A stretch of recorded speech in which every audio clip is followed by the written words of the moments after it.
خیر امت اخرجت للناس کہ تم میں سب سے بہترین امت. اور اسی طرح اللہ کے نبی جناب محمد رسول اللہ صلی اللہ علیہ وسلم نے فرمایا خیرکم من تعلم القرآن وعلمہ.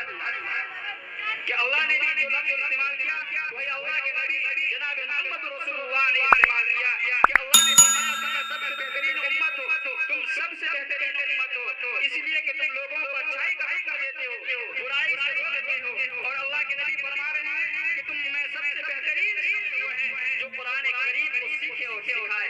میرے دوستو اس سے بڑھ کر کوئی اور انسان ہو سکتا نہیں ہو سکتا.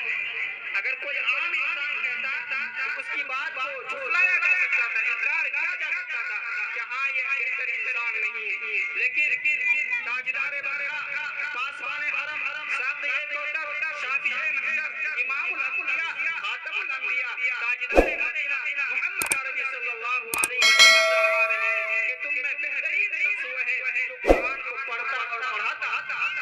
تو میرے دوستو مدارس میں, مکاتب میں قرآن کریم کی تعلیم دی جاتی ہے, احادیث رسول صلی اللہ علیہ وسلم کی تعلیم دی جاتی ہے. تو میرے دوستو اس سے بہتر جگہ تو کوئی ہوئی نہیں.